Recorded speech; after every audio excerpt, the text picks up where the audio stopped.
저는 오늘 이 족보 이야기를 하기를 원합니다.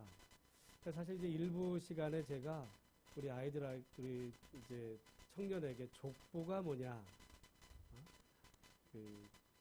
족보가 뭐냐 그러니까 여러분이 생각하는 족보와 학생들이 생각하는 족보가 달라요. 우리는 족보 그러면 그 가문에 내려오는 어떤 그 전통 이름들을 기록한 이제 그것을 우리 족보라고 그러는데, 우리 대학생들은 족보를 뭐라고 생각하냐면, 우리 보현이는 족보가 뭐지? 족보가 뭐야?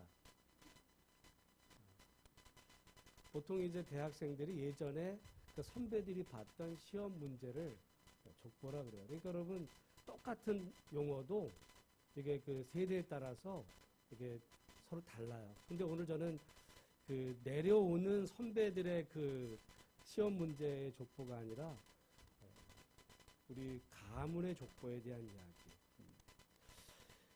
사실은 오늘 이 시대에 많은 사람들을 생각하는 최고의 가치가 있다면 그건 돈입니다. 돈 있는 사람이 대접을 받고, 또 많은 사람들이 아이들이 꿈꾸는 거는 건물주죠. 왜 그러냐면 결국은 오늘 이 시대는 어쨌든 사람들이 돈을 최고의 가치로 여기는 시대를 우리가 살고 있기 때문에 그래. 옳든 아니든 그게 어쨌든 그 현실이거든요. 그렇지만 과거에 우리나라도 그 이전에 뭐 예전에는, 그리고 아마 지금도 그렇게도 생각할 수도 있고, 그러나 전통 사회에는 항상 사람들이 가치 있게 여겼던 것은 그것은 명예입니다. 명예. 그래서 오늘날 많은 사람들 가운데는 돈이 있어도 또 그 명예를 위해서 어떤 그 돈을 치르고서라도 지불하고서도 명예를 사려는 그런 사람들이 주변에 많이 있기도 합니다. 이 족보는 결국 가문의 명예에 대한 이야기예요. 구약 성경을 보면, 여러분이 구약 성경 읽다 보면 족보 이야기가 얼마나 많이 나오는지를 몰라요. 여러분 특별히 창세기가 어떤 천지 창조에 대한 이야기일 것만 같지만 창세기조차 여러분 수많은 족보가 나옵니다. 우리가 볼 때는 이런 족보가 뭘 필요하나 이런 생각이 들 만큼, 너무 많이 나온다 생각할 만큼 족보가 나오는데, 우리가 구약에만 족보가 나오는 것이 아니라 신약 성경을 읽어도 처음부터 나오는 게 이 족보예요. 오늘 우리가 이 예수님의 탄생을 기록하는 그 두 성경, 마태복음과 누가복음의 공이 족보 이야기로 성경을 시작을 하죠.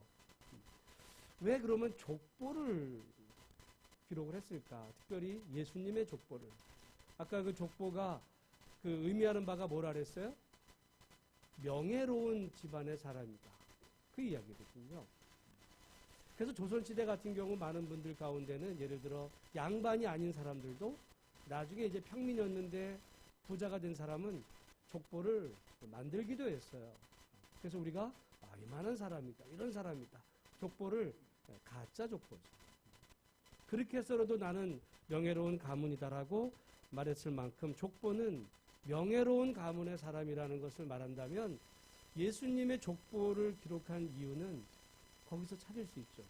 예수님은 어떤 집안의 사람이라는 거예요? 명예로운 가문의 사람. 명예로운 가문이죠. 누구의 가문이에요? 다윗의 가문. 그러니까 예수님은 왕손이라는 이야기예요.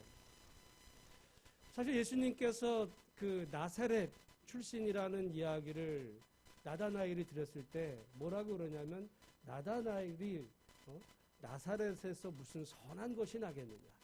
나사렛 그 촌구석에서 나봐야 뭐 별 볼 일 있겠어? 그 당시 사람들은 다 그렇게 하찮게 여길 수밖에 없었던 그 예수가 실은 명예로운 가문, 왕손이라는 거죠. 왕족의 가문으로 나신 귀한 분이다. 이것을 전하는 하나의 목적이 있고, 여러분 이슬람이나 유대교 같은 경우에서는 예수님이 그 사람이시지 그분이 어떻게 하나님이시겠는가? 그렇게 말하죠. 예수님, 오늘도 많은 사람들이 예수님은 사람이지 하나님이실 수 없다 이렇게 생각하지만 초대교회 많은 사람들 가운데는 예수님이 하나님이시지 어떻게 사람일 수 있겠냐 이렇게 생각하는 사람들이 그때 많았어요. 그러다 보니까 예수님이 이 족보를 통해서 예수님은 태초에 천지를 지으신 그 하나님의 아들로 이 땅에 오신 분이실 뿐만 아니라 우리와 똑같은 그런 그 혈육을 입고 이 땅에 오신 하나님의 아들이시요 또한 다윗의 후손으로 실제로 여기서 우리와 같은 성정을 입고 또 피곤하시면 주무셔야 했고 또한 배고프시면 드셔야 했을 만큼 그런 인생을 사시다가 십자가 달려 돌아가시고 부활하신 그분이 바로 우리의 주님이시다 라는 사실을 사람들에게 전하기 위해서 성경은 족보 이야기를 성경에 실었어요. 그러니까 여러분, 우리가 이 족보를 통해 예수님은 우리의 구원자 하나님의 아들이실 뿐만 아니라 이 땅에 우리와 똑같은 성정을 입고 인생을 사시다가 우리의 구원을 위해 죽으시고 부활하신 하나님의 아들이시라는 사실을 여러분의 마음속에 믿어지는 은혜가 있기를 주님의 이름으로 축원합니다. 그런데 여러분, 복음서에는 족보가 하나가 아니라 예수님의 족보가 둘이에요. 마태복음의 족보가 있고 누가복음의 족보가 있어요. 조금 다릅니다. 우리가 그 구절만 읽었지만 족보 전체를 보면 마태복음의 족보는 무엇으로부터 시작이 되냐면 아브라함과 다윗의 자손 예수 그리스도의 계보, 족보란 이야기거든요. 그러니까 마태복음의 족보는 아브라함에서부터 쭉 내려와서 2절에 아브라함이 이삭을 낳고 야곱을 낳고 유다, 그래서 아브라함에서부터 이어지다가 지금 6절에 오면 그 이새는 다윗을 낳고, 다윗은 누구를 낳아요? 네? 우리아를 낳아요? 다윗은 우리아의 아내, 우리아의 아내가 누굽니까? 밧세바예요, 밧세바. 밧세바에게서 누구를 낳았어요? 솔로몬을 낳았다. 그리고 그 이후에 이제 16절에 보면 야곱은 마리아의 남편 요셉을 낳았고, 그리고 그 요셉이 마리아에게서 예수가 나셨다. 지금 그런 위에 아브라함에서부터 다윗에게 이어지고 솔로몬에게 이어져서 예수님이 오신 족보 이야기입니다. 누가복음의 족보는 좀 달라요. 누가복음을 여러분이 한번 가보시면 누가복음은 이게 위로 올라가는 족보입니다. 사실은 마태복음은 아브라함에게서부터 예수님에게로 내려오는 족보라고 한다면 이 누가복음의 족보는 아래로부터 시작이 돼서 이제 아브라함을 거쳐 심지어는 어디까지 올라가냐 하면 아담까지 올라가고요. 38절 마지막에 보면 그 위는 하나님이시다. 하나님에게까지 올라가는 족보 이야기. 족보. 아니 이렇게 요즘 시대에 무슨 누가 족보를 본다고 족보 이야기를 하나 여러분 생각하실지 모르지만 자세히 들어보시면 재밌습니다. 전화 벨소리 아무튼 여러분 근데 조금 달라요. 다릅니다. 여러분 마태복음에 따르면 다윗의 아들이 누구라고요? 다윗의 아들이 누구예요? 솔로몬. 틀리셔도 돼요.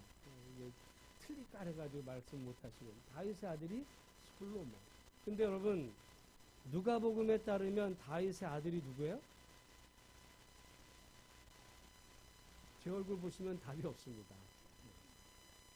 다윗의 아들이 누구예요? 누가복음 3장 31절에 보면 다윗의 아들이 누구예요?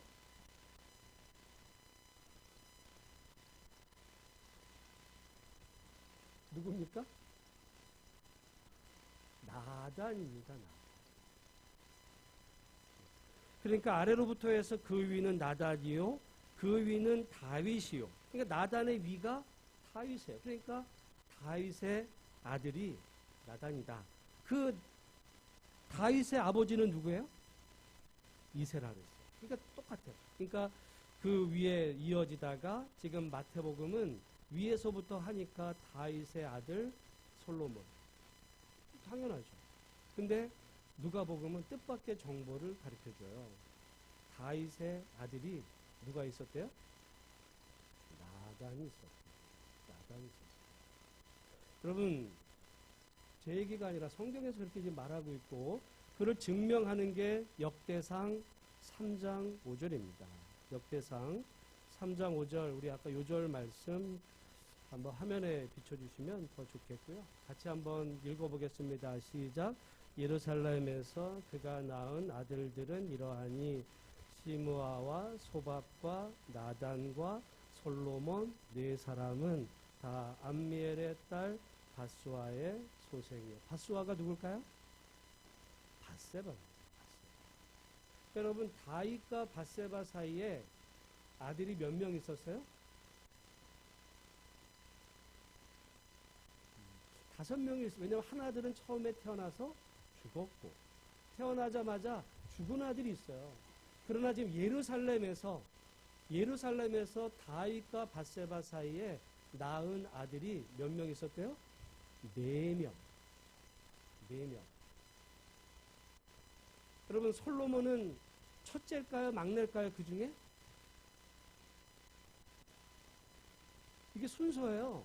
그가 낳은 아들들의 이러하니 시므아가 첫째죠. 보통 여러분 이름을 기록할 때 첫째부터 하지 막내부터 하면 첫째 기분 나빠요. 그러니까 시므아, 소밥. 여러분 집에서 애들 이름 부를 때 첫째는 어쨌든 걔가 막내보다 못해도 첫째는 첫째인 거예요. 그러니까 그 시므아, 소밥, 그러니까 셋째가 누구예요? 그리고 넷째가 솔로몬. 오늘 이 얘기를 할 거예요. 그러니까 우리는 흔히 뭐 밧세바에게서 낳은 아들은 뭐 솔로몬이지, 솔로몬이 없는 줄 알지만 역대상에 보면 아들들이 또 있었어요. 두 사람 죽은 아들 말고. 여러분, 성경에서 저는 제일 그 악하고 추한 그 사건을 하나로 말하면 다윗과 밧세바 사건입니다. 우리는 뭐 사울이 다윗을 죽이려고 했던, 여러분, 그거보다도 정말 저는 악한 것은 다윗이 밧세바를, 저는 그것이 유린했다고 봅니다. 많은 경우는 그거를 마치 밧세바가 다윗을 유혹하지 않았냐? 유혹이 아니라요, 여러분, 거의 유린. 심지어 제가 그 얘기는 다음번에 한번 더 하겠는데, 어느 정도 그게 악했는지, 정말 다윗의 그 한 일은 용서받을 수 없는 일이었어요. 곧 자세한 내용은 시간 관계상 다음에 말씀드리고, 우리가 단적으로 알 수 있는 게 그 밧세바가 실은 누구의 아내였어요? 우리아의 아내였어요. 우리아는 어떤 사람입니까? 다윗의 충신이에요, 장군.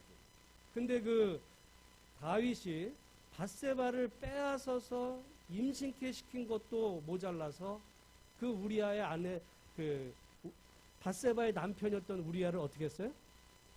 죽였습니다. 쥐도새도 모르게 음모를 꾸며 죽인 거예요.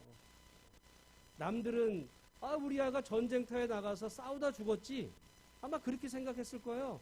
그러나 성경은 그게 아니고 다윗이 음모를 꾸몄어요. 제일 전선 앞에 나가서 자연스럽게 죽은 걸로. 그러지만 우리는 압니다. 그 우리아를 다윗이 죽였다. 여러분, 다윗 좋은 사람이에요? 나쁜 사람이에요? 우리는 다윗 얼마나 좋은 사람이에요? 다윗같이 좋은 사람이 어디 있어? 여러분, 사람이 좋을 때는 좋은 사람이지만 이게 그 권력을 가진 사람이 얼마나 악해질 수 있는지를 전형적으로 보여주는 사람이 다윗이었어요. 여러분, 고대 임금들이나 권력 있는 사람들은 대부분 다 그랬습니다. 아브라함이 하나님의 그 지시를 따라서 갈대아 우르를 떠나 약속의 땅으로 갔죠. 그러나 그 땅에 기근이 들자 그가 애굽으로 내려갑니다. 애굽으로 내려갔을 때 애굽 왕 바로가 아브라함을 어떻게 해요? 아브라함을 정성껏 맞아 준 게 아니라 아브라함의 아내 사레를 빼앗았어요. 우리는 생각할 때 아브라함 너무 비겁하지 않냐, 자기 아내를. 여러분, 그게 고대 임금들이 절대 권력자가 얼마든지 합법적으로 할 수 있는 그런 권력이 있었다는 사실을 우리가 바로에게서 볼 뿐 아니라 아브라함은 그때만이 아니에요. 이후에 그랄이라는 곳에 가게 되었을 때 그랄랑 아비멜렉, 여러분 애굽과 이 그랄이라는 지역은 뭐 비교할 수 없는 거예요. 비교할 수 없이 애굽은 정말 뭐 오늘날 최강대국 가령 미국이라고 말하면 그랄은 어디 저기 조그만 이런 변방의 작은 나라의 그 아비멜렉조차도 그 사례를 빼앗거든요. 그때 아브라함 아무 소리 못합니다. 여러분 공교롭게도 아브라함의 아들 이삭이 똑같은 일을 또 당해요. 고대에는 그만큼 절대 권력자는 얼마든지 그 영역에 있는 모든 사람들의 생사여탈권을 쥐고 흔들 수 있는 그런 권력이 실은 있었어요. 우리나라도 예전에 뭐 대통령 가운데에는 남자의 허리 아래는 이야기하는 게 아니야, 이렇게 할 만큼 여러분 그런 일들이 비일비재하게 벌어지던 그런 이 고대 사회에서 다윗이 어떻게 보면 지금 바로가 했던 일을 하는 거예요. 아비멜렉이 했던 일을 하는 거예요.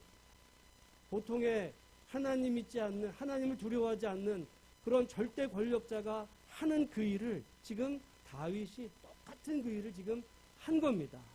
그리고 다 은폐되고 있었어요. 그때 한 사람이 나오죠. 나단입니다.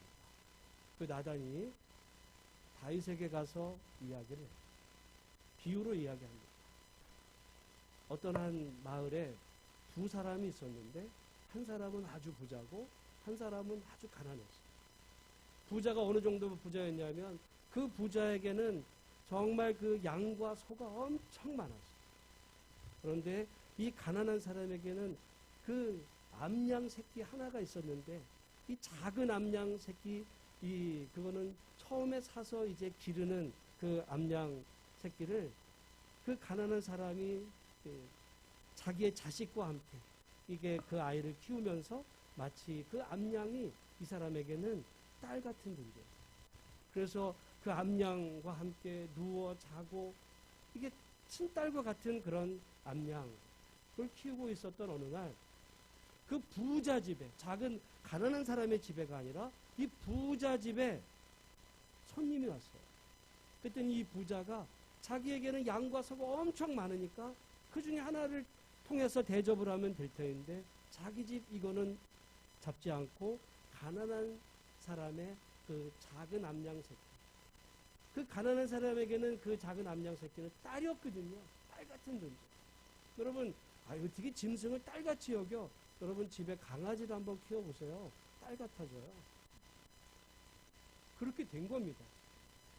딸 같은 그런 암양 새끼를 부자가 잡아가지고 그 손님을 대접을. 여러분 만약에 손님이 여러분 집에 오셨는데 여러분 그 옆집에서 힘 있는 사람이 옆집에 딸 같은 강아지를 해서 잡아가지고 보신탕을 끓여줬다 생각해보세요. 그 얘기에 지금 그 얘기입니다. 남 얘기니까 그렇지 여러분이 정말 딸같이 여기는, 아들같이 여기는 그 강아지를 보신탕 끓여준 거예요. 그 이야기를 나단이 하니까 다윗이 듣고는 화가 났어요. 아니 그런 놈이 다 있냐고. 여호와의 살아계심을 두고 맹세하노니 이 일을 행한 그 사람은 마땅히 죽을 자라. 그가 불쌍히 여기지 아니하고 이런 일을 행하였으니 그 양새끼를 4배나 갚아줘야 돼. 그랬더니 나단이 뭐라 그래요? 당신이에요 그 사람이. 네가 그 일했잖아. 그렇게 얘기해요. 네가 그 짓 했잖아. 그러면서 말하기를 내가 너를 사울의 손에서 구원하고 내 지인의 집을 내게 주고 내 주인의 아내들을 내 품에 다 안겨주었고 만약에 너에게 준 것이 부족했다면 내가 너에게 더 줬을 수도 있어. 그런데 네가 여호와의 말씀을 업신여기고 나 보기에 악을 행했으니까 내가 그거를 은밀한 중에 행했지 나는 내가 한 일을 백주 대낮에 내 아내들과 더불어 이웃 사람들이 내 아내들을 백주에 동침하게 내가 하겠다. 하나님 무서운 심판을 지금 나단을 통해 다윗에게 전합니다. 중요한 거는 그때 그 말을 들었던 다윗이 뭐라 그럽니까? 뭐라 그랬을 것 같아요? 여러분, 이게 다른 말로 보면 지금 말하자면 여러분, 오늘날로 치면 다윗은 대통령이에요. 근데 어떤 한 기자가 지금 이 다윗의 이 행한 이 일들에 대해서 뒷조사를 해가지고 지금 대서특필을 지금 해버린 겁니다. 여러분, 오늘날도 어떤 고위 관료였던 사람이 그 성범죄 문제로 인해서 지금 동영상이 다 알려지고 그 사람이 다 지목을 해도 뭐라 그래요? 아니야. 근데 지금 그 당시는 지금도 아니고 완전히 고대 그 시대에 나단으로부터 자기의 모든 일들이 다 드러나게 되었을 때 다윗이 했던 말이 있습니다. 사무엘하 12장 13절에 보면 내가 여호와께 죄를 범하였나이다. 여러분, 인정하는 게 쉬울 것 같죠? 오늘날도 여러분, 만약에 누가 지은 죄, 요즘에 어떤 정말 그 고위 관료가, 예를 들어 어떤 최고 권력자가 어떤 지은 이런 범죄에 대해서 이게 낱낱이 파헤쳐지면 여러분 인정합니까? 인정 안 해요. 그런데 지금 다윗은 자기의 그 죄악상이 낱낱이 드러나게 되었을 때 내가 여호와께 죄를 범했다. 그렇게 하나님 앞에 자기가 솔직하게 여러분 고백하고 인정하는 것을 보게 돼요. 말씀드린 것처럼 그 시대는 여러분 신문도 없어요. 방송도 없습니다. 그냥 다윗이 예를 들어 우리아를 죽였던 것처럼 나단 정도는 여러분 그건 마음만 먹으면 우리아도 죽였는, 우리아는 장군이거든요. 여러분 그래도 장군을 죽이려면 이게 그 위험도 감수해야 되지만 나단은 말하자면 목회자예요. 목사. 최고 권력자가 목사 하나 죽이는 거 여러분 눈이나 깜빡하지도 않고도 얼마든지 그런 방식으로 그렇게 사라지게 할 수도 있었는데 다윗은 여호와께 내가 죄를 범했다. 자기의 죄를 솔직하게 인정하는 모습. 여러분 우리가 다윗이 위대한 거는 그 사람이 죄를 안 져서 그런 게 아니에요. 말씀드리지만 저는 성경에서 제일 끔찍한 범죄를 저지른 사람은 저는 다윗이에요. 왜냐하면 그 다윗이 바로가 했던 일을 하거든요. 절대 권력자가 타락하면 얼마나 무서워질 수 있는지를 여러분 다음 주에 말씀을 드리겠지만 이 밧세바와의 이 다윗의 관계는 우리가 생각하는 그 이상 결코 밧세바가 유혹한 게 아니에요. 그런 절대 관계 속에서 그 밧세바의 집안은 다윗에게 충신의 집안입니다. 우리야만이 아니에요. 우리야만이 아닙니다. 실은 밧세바의 아버지도 충신했어요. 그런 집안의 밧세바를 범했을 때 그거는 가장 악한 도저히 해서는 안 되는 전혀 용서받을 수 없는, 아마 여러분 누군가가 오늘날 그런 다윗이 했던 일을 했다고 그러면은 사람들은 그게 인간이냐고, 인간의 탈을 쓰고 그럴 수 있냐라고 할 만큼 끔찍한 죄를 범한 사람이 다윗입니다. 그럼에도 불구하고 오늘 우리는 다윗을 하나님의 마음에 합한 자라고, 다윗을 다 좋아해요. 또 어떤 사람들 보면 다윗을 아들 이름으로도 할 만큼 그렇게 다윗을 좋아하는데, 우리가 다윗을 좋아하게 된 그것이 다윗이 죄가 없어 그런 게 아니에요. 어찌 보면 다윗은 사울보다 더 큰 죄를 저질렀어요. 여러분 사울이 저지른 죄는 이렇게 끔찍한 일에 대한 얘기가 아니에요.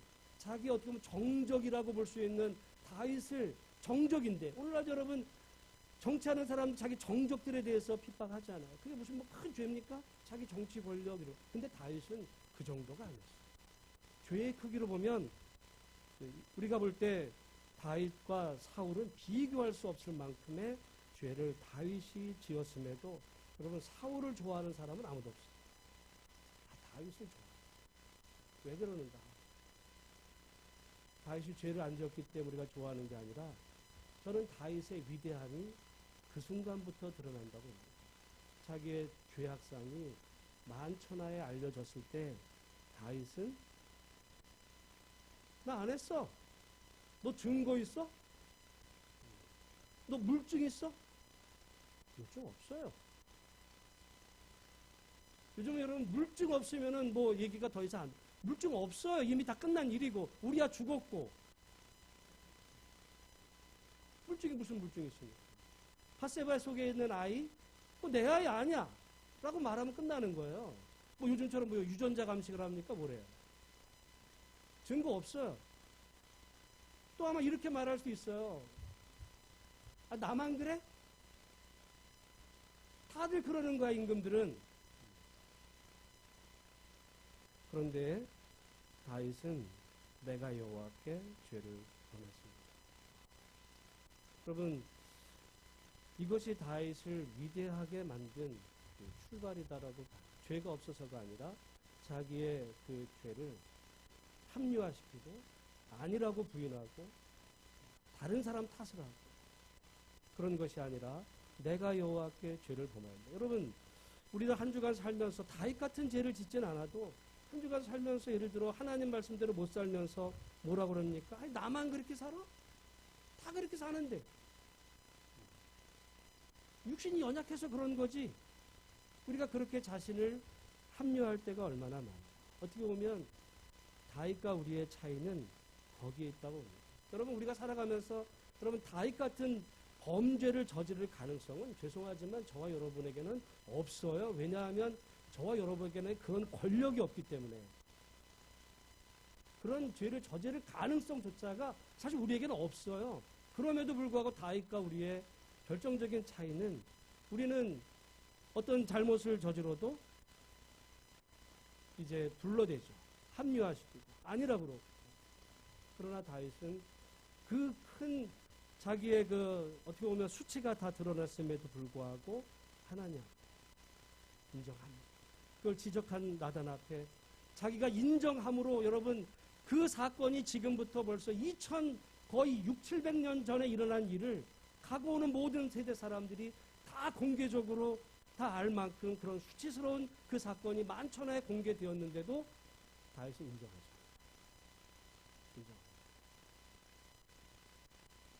사실 다윗을 더 위대하게 만든 것은 저는 그 다음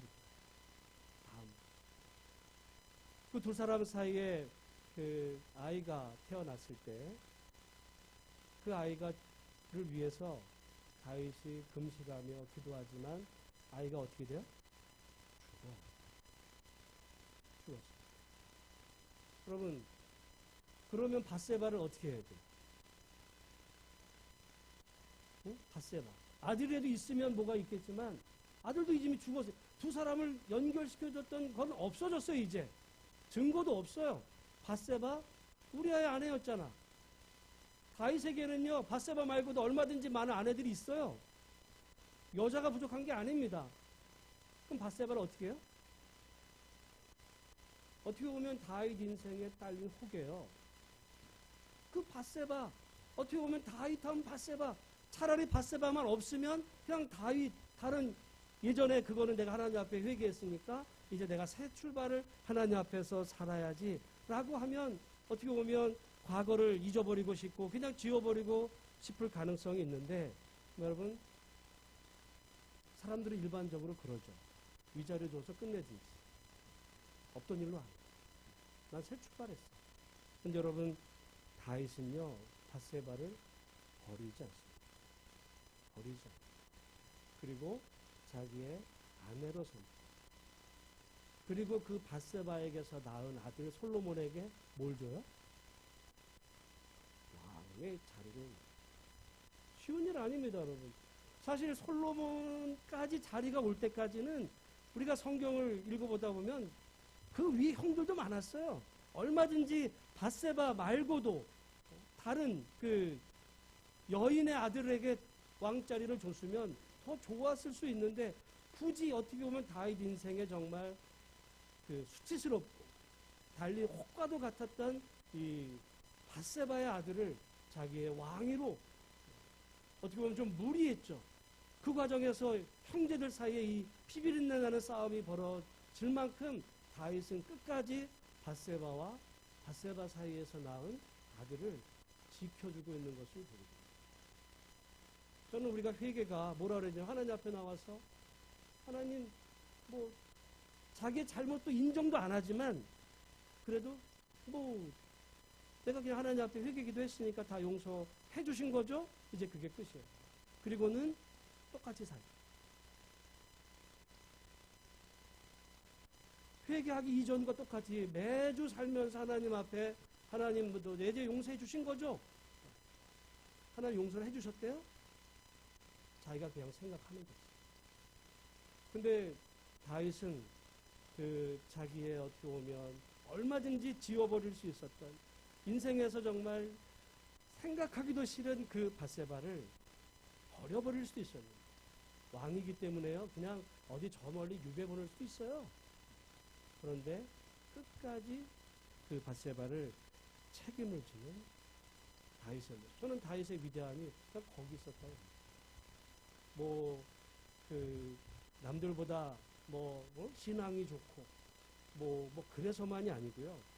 중요한 거는 이런 일을 겪었을 때 여러분 사람은 본성이 이런 일을 겪었을 때 그 사람이 어떤 사람인지가 드러나는 거예요. 좋은 일이 있을 때 나쁜 사람이 어디 있어요? 다 좋은 일이 있을 때는 다 좋은 사람이에요. 정작 문제는 이런 일을 겪고 난 다음에 그가 보이는 그 행동이 그 사람의 인격을 말해주는 거예요. 전 다윗의 인격이 한때 실수였어요.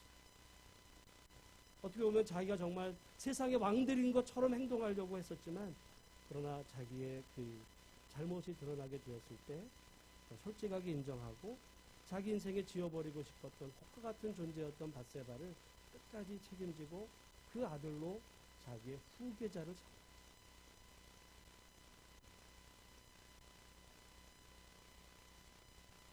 저는 그 더 좋은 것을 주시는 하나님. 우리가 사실은 제가 이 제목은 히브리서 우리 11장 마지막 절 그 말씀 가지고 제가 고별 설교할 때 제목이 그거였습니다. 우리 아까 장로님 기도하셨지만 이제 우리 11개월 지나가는 과정에서 우리 하나님이 더 좋은 것을 주시는데 다윗의 인생에서요. 만약에 지금 다윗의 이면이 없었으면 다윗의 인생은 거기서 끝났습니다. 그러나 다윗은 죄를 졌어요. 정말 이거는 끔찍한 죄를 집니다. 그런데 그 죄를 얼마든지 덮을 수 있었어요. 지울 수 있었던 그 능력이 있었던 것처럼 지워버릴 수도 있었어요.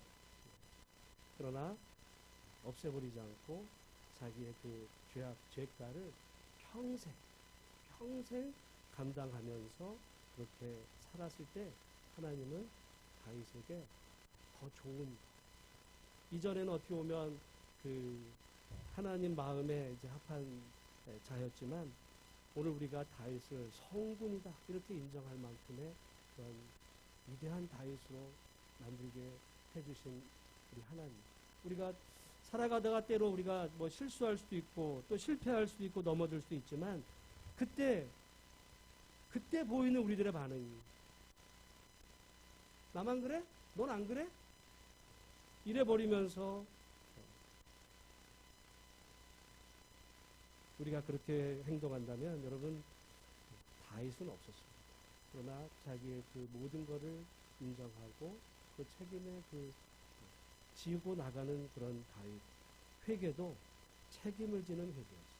책임을 지는 회개. 그랬을 때 다윗을 하나님께서 더 위대하게 만드셨고 이후에 더 좋은 것을 주시는 하나님이신 것을 보면서 여러분 하나님은 그냥 가만히 있는데 더 좋은 것을 주시는 것이 아니라 회개에 합당한 삶을 사는 자에게 더 좋은 것을 주시는 하나님이라는 사실을 여러분 기억하시고 우리가 어떤 일이 있을 때에도 그것을 정말 하나님 앞에 회개할 뿐만 아니라 합당한 삶을 살아가는 우리 모두가 다 되시기를 주의 이름으로 축원합니다. 그런데 솔로몬의 형이 누구라고요? 솔로몬에게 형이 있었어요. 우리가 뭐 이게 사무엘서 이런데 아도니아 아니야? 뭐 압살롬 아니야? 그거는 이복형이고요. 그럼 배다른 형이고 지금 솔로몬에게 친형이 있었어요. 친형. 진짜 친형. 자기 바로 위에 친형이 누구예요? 나단이에요. 여러분, 그럼 그 친형 나단하고 다윗을 향해서 그 당신이잖아. 당신이 그 가난한 자의 암양 새끼를 그 잡아 죽인 자가 당신 아니야? 라고 말했던 그 나단 선지자가 똑같은 사람일까요? 정녕. 그러면 여러분 다윗 입장에서 나단을 생각하면 선지자 나단을 생각하면 여러분은 그 나단을 생각하면 어떤 마음이 들겠어요? 만약에 여러분 이렇게 생각해 보세요. 가령 대통령이 있어요. 다윗처럼. 근데 파가지고 어떤 정말 이런 그 뒷조사를 해서 그거를 온 나라에 그냥 다 대서특필을 해버린 거예요. 어떤 기자가. 대통령이 그 기자를 보면서 어떤 마음이 들까요? 옛날 같으면요, 더 죽입니다. 죽여도 몰라요. 최소한 그렇게는 안 해도 어떤 마음이 들어요? 밉죠. 네가 내 뒷조사를 해서 이렇게 나를 망신을 줬어? 그 다음에 어떻게 하겠어요? 나단 뒷조사를 하죠. 나단. 너는 그렇게 깨끗해? 너는 털면 먼지 안 나와? 그러면서 아마 나단 뒷조사 하다가 나단에겐 없을 수 있어요. 그러나 나단이 여러분 가족이 있잖아. 사돈의 팔촌 다 뒤지면 어디선가 하나 걸려요. 그러면 그래 너도 이러잖아. 얼마든지 여러분 우리 같으면 안 그러겠어요? 아니요. 근데 나단의 이 다윗의 다른 점이 거기에 있었어요. 여러분 제 아들이 이름이 사무엘이에요. 제가 왜냐하면 성경에서 제일 좋아하는 신앙 인물이 저는 다윗이 아니고 저는 사무엘이었거든요. 제가 왜 여러분의 아들 이름을 혹시라도 이름을 지으면 여러분이 싫어하는 사람 이름을 질까요? 그건 정신 나간 거예요. 자기가 정말 좋아하는 의미를 담아서 자기 아들 이름을 줘요. 그러면 다윗이 그 자기의 죄를 지적했던 나단을 자기 아들의 이름으로 삼았을 때 다윗이 그 나단을 향해서 가졌던 그 마음은 그러면 미워하는 마음이었을까요? 정말 그 존경하는 마음이었어요. 미워하는 마음은요, 낮자도 안 줘요. 낮자도. 차라리 재수 없어서 낮자도 빼버려요. 근데 다윗은 나단을 인정한 거예요. 존중한 거예요. 저는 다윗의 크기가 그만했다고. 여러분 보통 사람 같으면 네가 나를 그렇게 해서 나를 망신을 줬어? 권력자는 죽일 수도 있고요. 매장시킬 수도 있지만 그건 안 해도 평생 다윗에게 나단은 예수. 평생의 예수. 보통의 사람이에요. 보통의 사람의 그릇이죠. 근데 다윗은 그 나단을 자기 아들의 이름으로 그때 다윗이 그 나단을 향해서 선지자 자기를 망신 줬던 그 나단을 향해서 가졌던 마음은 어떻게 보면 고마운 마음. 왜냐하면 그 나단 선지자의 지적이 없었으면 다윗은 그 죄가 묻혀졌죠. 아무도 몰랐어요. 그래도 되는 줄 알고 살았을 거예요. 사람들에게는 몰랐을 수 있지만 하나님께는 버린다. 버린다. 너는 바로잖아. 네가 바로 바로야. 바로가 했던 일을 나단이 다윗이 똑같이 한 거고. 사람들은 몰랐어도 은밀한 중에 보신 하나님께서 아마 다윗을 버렸습니다. 그러나 그 나단 때문에 자기의 죄악이 만천하에 드러나게 되었어도 결국 그것으로 인해 하나님 앞에 자기의 죄를 알게 되고 회개하고 회개 합당한 그런 그 책임감으로 밧세바를 자기의 그 아내로 삼고 어떻게 보면 정실부인이 된 거죠. 그 아들에게서 왕위를 이었으니까. 그 여러분 성경에 보면 지금 마태복음에 보면 그 다윗 왕이 우리아의 아내에게서 솔로몬을 낳았다 하면 다윗의 정실 부인이 지금 우리아의 아내가 된 거 아니에요. 다른 여인들도 많았는데 끝까지 책임지는 다윗. 게다가 자기에게 그렇게 망신 줬던 나단을 왼수로 삼지 않고 자기 아들의 이름으로 줍니다. 하나님께서 그 다윗의 그 마음을 좋게 보셔서 나단의 동생으로 하나님이 누굴 주셨어요? 솔로몬이 훗날 보면 뭐 아내를 1000명 맞아서 어떤 죄를 범하는 일들이 나오지만 여러분이 아마 성경에서 우리 여러분의 아들 같으면 여러분의 자녀 같으면 제일 닮기 원하는 사람이 누구겠어요?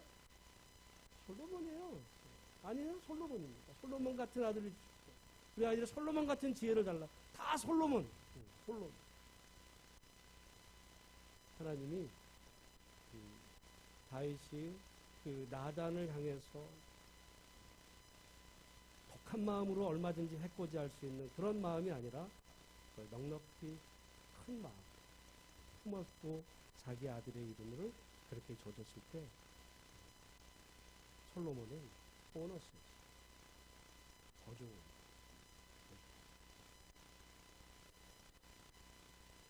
우리 하나님은 회개하며 사는 사람에게 더 좋은 것을 주시는 분이신 줄로 믿습니다. 우리 하나님은 여러분 다윗도 그러니까 이 나단을 용서한 거예요. 용서하는 자에게 더 좋은 것을 주시는 하나님. 결국 그래서 그 후손으로 누가 나오세요? 예수님이.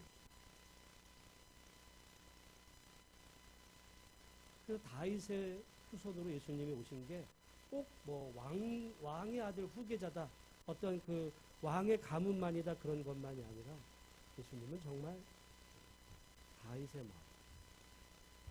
저는 다윗의 인생에서 밧세바 사건은 제일 추한 사건이지만 다윗의 진정한 위대함이 가장 잘 드러난 사건이 거기라고 봐요. 뭐 다윗이 뭘 했다, 뭐 땅을 정복해서 뭘 하고 그게 아니고요.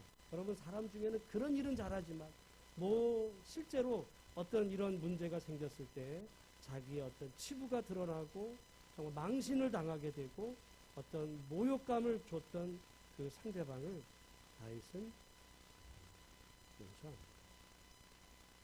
절대로 쉬운 일이 아닙니다. 절대로.